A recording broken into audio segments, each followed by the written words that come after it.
আসসালামু আলাইকুম। নিশ্চয়ই সবাই ভালো আছেন। আলহামদুলিল্লাহ আমিও ভালো আছি।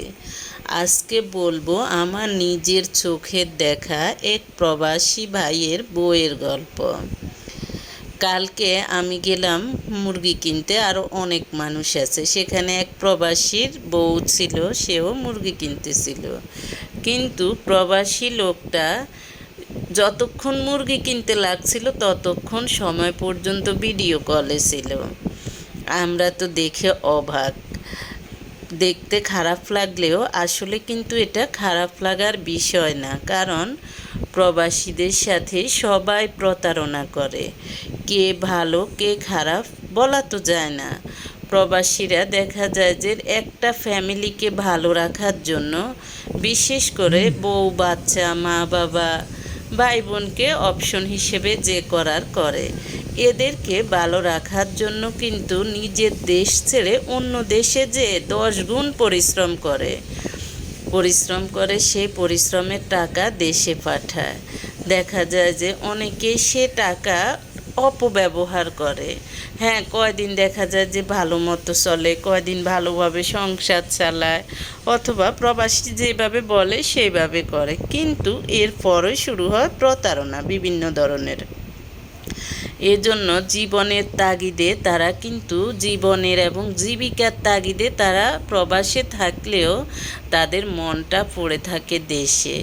তাদের সাথে দেখা যায় যে প্রতারণাটা বেশি হয়। বেশিরভাগ ক্ষেত্রে স্ত্রী, মা, বাবা, ভাই বোন সবাই করে, তবে বেশিরভাগ ক্ষেত্রে করে স্ত্রীরা। কারণ স্ত্রীদের কাছে দেখা যায় যে প্রবাসীদের টাকাগুলো থাকে। তবে ম্যাক্সিমাম প্রবাসী কিন্তু প্রতারিত হয়। যারা দেখা যায় যে কিছু কিছু প্রবাসী আছে যাদের জ্ঞান বুদ্ধি বেশি, তারা তাদের অ্যাকাউন্টে টাকাটা রাখে আর সীমিত পরিমাণ খরচ করতে দেয় পরিবারকে। দেখা যায় যে তারা অন্ততপক্ষে আর্থিকভাবে ক্ষতিগ্রস্ত হয় না। আর যারা বিশ্বাস করে, অন্ধের মতো বিশ্বাস করে সব টাকা স্ত্রীর কাছে দিয়ে দেয় অথবা মা বাবা ভাই বোনের কাছে দেয়, তবে বোনেরা খুব কমই প্রতারণা করে। বিশেষ করে ভাইয়েরা অথবা মা বাবা অথবা স্ত্রী এরা প্রতারণা করে।